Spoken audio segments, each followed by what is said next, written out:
এই জন্য সকলের আইডল হবে রাসূল আকরাম সাল্লাল্লাহু আলাইহি ওয়াসাল্লাম, ঠিক কিনা?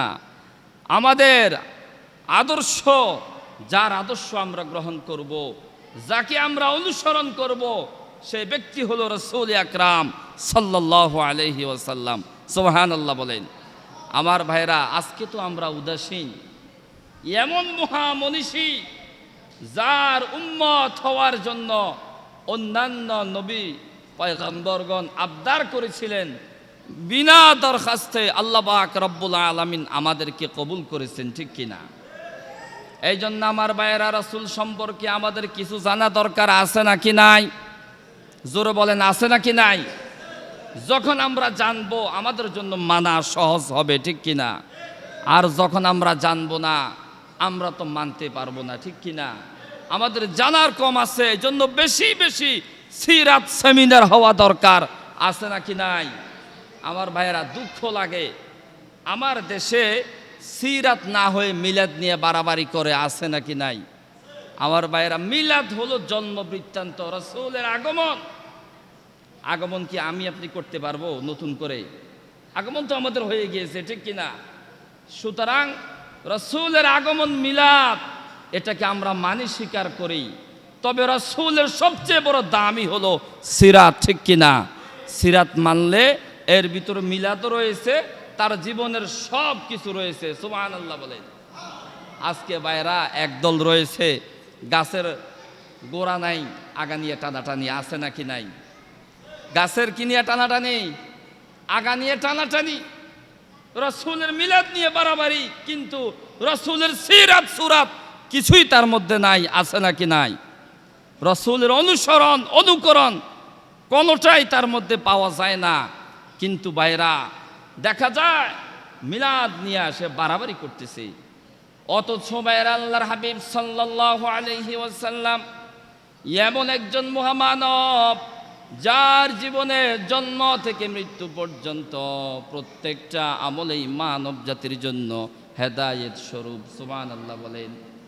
আমার ভাইয়ের, আল্লাহ পাক রব্বুল আলামিন বলেন, ওয়ামা আরসালনাকা ইল্লা রাহমাতাল লিল আলামিন। সুবহানাল্লাহ বলেন। আল্লাহ পাক রব্বুল আলামিন বলেন, ওয়ামা আরসালনাকা, আমি আপনাকে পাঠিয়েছি, ইল্লা রাহমাতাল লিল আলামিন, সারা জাহানের জন্য রহমত স্বরূপ। সুবহানাল্লাহ বলেন। আল্লাহর হাবিব সাল্লাল্লাহু আলাইহি ওয়াসাল্লাম সমগ্র জাহানের জন্য রহমত স্বরূপ। এই জন্য আমার ভাইরা, আমার নবীর অনুসরণ করলে দুনিয়াও কামিয়াবি, আখিরাতেও কামিয়াবি। সুবহানাল্লাহ বলেন। আর নবীর আদর্শ ছাড়া যারা দিন, যারা তাদের মন মতো চলবে, নবীর আদর্শ মানবে না, নবীর একান্ত অনুসরণ অনুকরণ করবে না, মন মতো চলবে, তারা সেদিন নাজাত পাবে না, পাবে না, ঠিক কিনা? আমার ভাইরা, সেদিন তাদের ব্যাপারে আল্লাহর হাবিব সুপারিশ করবেন না, নাউজুবিল্লাহ বলে। এই জন্য আমার ভাইরা, আল্লাহর হাবিব সাল্লাল্লাহু আলাইহি ওয়াসাল্লামের জীবনের অসংখ্য ঘটনা রয়েছে, অসংখ্য তার অসংখ্য গুণাবলী রয়েছে। সবগুলা থেকে বাছাই করে 10টি গুণাবলী আলোচনা করব, আপনারা শুনবেন তো? কয়টি মাত্র বলেন? কয়টি? 10টি গুণাবলী। কথা কি পরিষ্কার বোঝা যায় না? আপনারা শুনতে পান? সাউন্ড বক্সে সমস্যা। মাইক কোথায়? আমাদের মাইক ম্যান কোথায়? ভিতরে বন্ধ করে দেন, বন্ধ করে একবারে কমাই দেন। আমার ভাইয়েরা, আল্লাহর হাবিবের অসংখ্য গুণাবলী রয়েছে। আমার ভাইয়েরা, আমাদের স্বল্প সময়ে আলোচনা করা সম্ভব নয়, ঠিক কিনা? এর মধ্যে গুরুত্বপূর্ণ কিছু পয়েন্ট, অন্তত 10টা পয়েন্ট। কয়টা? 10টা পয়েন্ট ইনশাল্লাহ আলোচনা করব। ইনশাল্লাহ আল্লাহ পাক আমাদেরকে তৌফিক দান করুক, আল্লাহুম্মা আমিন বলেন। এখন শোনা যায় মোটামুটি? এখন আছে মোটামুটি? আমার ভাইয়ের, আল্লাহর হাবিব সাল্লাল্লাহু আলাইহি ওয়াসাল্লামের চরিত্র কেমন? আল্লাহর হাবিবের স্ত্রী মা আয়েশা সিদ্দিকা রাদিয়াল্লাহু তাআলা আনহাকে প্রশ্ন করা হয়েছে। আল্লাহর হাবিবের স্ত্রী বলেন, কানা খুলুকুহুল কুরআন। সুবহানাল্লাহ বলেন। আল্লাহর হাবিবের চরিত্র হলো আল কোরআন। সুবহানাল্লাহ বলেন। আমার রাসূলের এমন চরিত্র। আমার ভাইয়ের, আল্লাহর হাবিবের 10টা বড় বড় চরিত্রের মধ্যে 1 নাম্বার হলো লজ্জাশীল। 1 নাম্বার কি? আল্লাহর হাবিবের লজ্জাশীলতা ছিল, হায়া ছিল। আমার ভাইয়েরা, আমার হাবিব এত বেশি লাজুক ছিলেন, সাহাবারা বলতেন কুমারী মেয়ের মতো আল্লাহর হাবিব অতি লাজুক ছিলেন। সুবহানাল্লাহ বলেন। আমার ভাইয়েরা, আজকে আমাদের মাঝে লজ্জা শরম আছে না গেছে? জোরে বলেন, আছে না গেছে? কমে গিয়েছে, ঠিক কিনা? আগের মতো লজ্জা শরম কি আছে আমাদের মাঝে? আমার ভাইয়েরা, মা বোনদের মাঝেও দেখা যায় না, পরিবারের মাঝেও দেখা যায় না, নারী আর পুরুষের মাঝে দেখা যায় না। অথচ ভাইয়েরা, আল্লাহর হাবিব ছিলেন অধিক লজ্জাশীল। হাদিস সাক্ষী আল্লাহর হাবিব সাল্লাল্লাহু আলাইহি ওয়াসাল্লাম বলেন, আল হায়াউ শু'বাতুম মিনাল ঈমান। আল্লাহর হাবিব বলেন, লজ্জা হলো ঈমানের অন্যতম অঙ্গ। সুবহানাল্লাহ বলেন।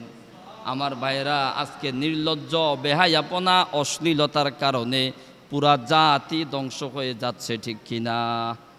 আবাল বলেন, বৃদ্ধা বলেন, বনিতা বলেন, যুবক বলেন, দেখা যায় নির্লজ্জ হয়ে হয়ে ঈমান হারা হয়ে যাচ্ছে। অথচ ভাইয়েরা, লজ্জা হলো ঈমানের ভূষণ। সুবহানাল্লাহ বলেন। আল্লাহর হাবিব ছোটবেলা থেকেই লজ্জাশীল ছিলেন। সুবহানাল্লাহ বলেন। আল্লাহর হাবিব সাল্লাল্লাহু আলাইহি ওয়াসাল্লামের দুধমা হালিমাতুস সাদিয়া রাদিয়াল্লাহু তাআলা আনহা বলেন, আল্লাহর হাবিব যখন একবারেই শিশু, আল্লাহর হাবিব জীবনে কখনো দুধের জন্য কান্না করতেন না। সুবহানাল্লাহ বলেন। কিন্তু যখনই আল্লাহর হাবিব সাল্লাল্লাহু আলাইহি ওয়াসাল্লামের শরীর থেকে একটু কাপড় সরে যেত, আমার ভাইয়েরা, আল্লাহর হাবিব সাল্লাল্লাহু আলাইহি ওয়াসাল্লাম শিশু বেলায় কান্নাকাটি করতে শুরু করতেন। সুবহানাল্লাহ বলেন।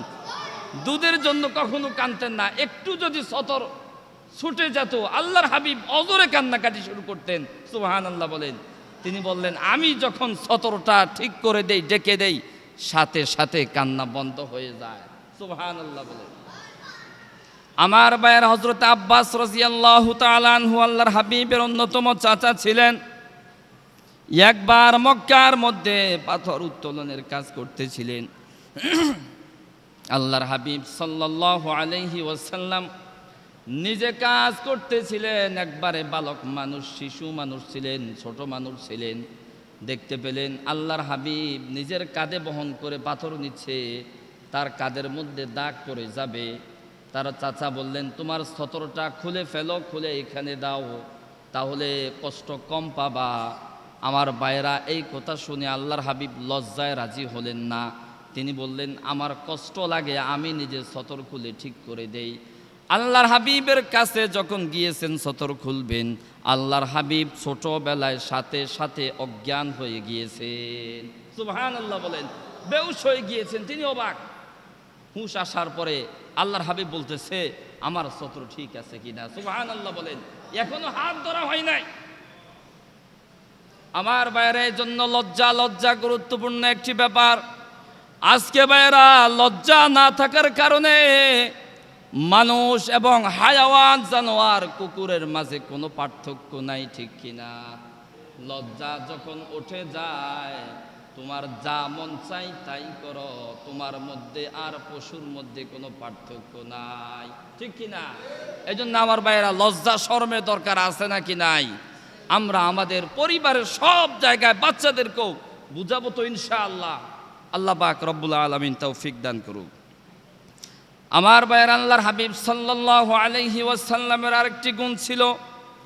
আল্লাহর হাবিব সাল্লাল্লাহু আলাইহি ওয়াসাল্লাম তিনি সত্যবাদী ছিলেন। সুবহানাল্লাহ বলেন। জীবনে বুঝ হওয়ার পর থেকে, ছোটবেলা থেকে মৃত্যু পর্যন্ত আল্লাহর হাবিব জীবনে কখনো ভুলেও একটি মিথ্যা কথা বলেন নাই। সুবহানাল্লাহ বলেন। এমন লোক কি জগতে আর আছে যে ভুলেও, অবুঝ অবস্থাও, না বুঝেও মিথ্যা বলেছে? এমন লোক আর আছে? সুবহানাল্লাহ বলেন। আমার ভাইয়েরা, মক্কার কাফেররা আল্লাহর হাবিবকে বিশ্বাস করে নাই, আল্লাহর হাবিবের প্রতি ঈমান আনে নাই। কিন্তু আমার ভাইরা মক্কার সমস্ত কাফেররা একমত হয়েছে, সকলেই মিলে আল্লাহর হাবিবকে আল আমিন চিরবিশ্বাসী বলে উপাধি দিয়েছে। সুবহানাল্লাহ বলেন। চিরবিশ্বাসী সত্যবাদী বলে তারা উপাধি দিয়েছে। সুবহানাল্লাহ বলেন। এই জন্য আমার ভাইরা আজকে সত্য কথা আমরা কম বলি না বেশি বলি? জোরে বলেন, কম বলি না বেশি বলি? সত্য কথা, আমার কথা কি আপনারা বোঝেন? বয়ান কিন্তু একটু মনোযোগ দিয়ে শোনেন আমার ভাইরা। সত্য কথা আজকে মানুষ কম বলে, ঠিক কিনা? অথচ আমার ভাইরা মিথ্যার ফুলজুরি আছে নাকি নাই? যে যত বড় নেতা হয় তার মিথ্যা কথা তত বেশি, ঠিক কিনা?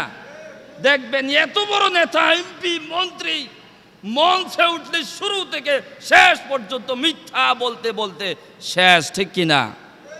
আর আমরা করি আরে বাপরে বাপ কি জানি বললো। অথচ ভাইয়েরা আল্লাহর হাবিব সাল্লাল্লাহু আলাইহি ওয়াসাল্লাম তার জীবনে একটা মিথ্যা কথা বলেন নাই, সত্য কথা বলেছেন। আল্লাহ পাক রব্বুল আলামিন বলেন, ইয়া আইয়ুহাল্লাযীনা আমানুত্তাকুল্লাহ, সুবহানাল্লাহ বলেন। ওয়াকুলু কওলান সাদীদা, আল্লাহ পাক বলেন হে ঈমানদারগণ তোমরা আল্লাহকে ভয় করো এবং সত্য কথা বলো। সুবহানাল্লাহ বলেন। আমার ভাইয়েরা মিথ্যা কথা বললে কি হয়? এক নাম্বার কবিরা গুনাহ হয়। কি হয়? এক নাম্বার কবিরা গুনাহ হয়। দুই নাম্বার মুখের মধ্যে দুর্গন্ধ সৃষ্টি হয়। আমরা মনে করি দাঁত নামাজ দিয়ে মনে দুর্গন্ধ হয়। আমার ভাইয়েরা তার এক প্রকার গায়েবী দুর্গন্ধ হয়, যার কারণে তার কাছে আর ফেরেশতা আসে না। নাউজুবিল্লাহ বলেন। যারা অহরহ সকাল সন্ধ্যা মিথ্যা বলে এদের কাছে কি হয় না? রহমতের ফেরেশতা আসে না। আমার ভাইয়েরা যারা মিথ্যা বলে তাদের অন্যতম একটি আলামত হলো এক সময় এরা মুনাফিক হয়ে যায়। নাউজুবিল্লাহ বলেন। মুনাফিকদের তিন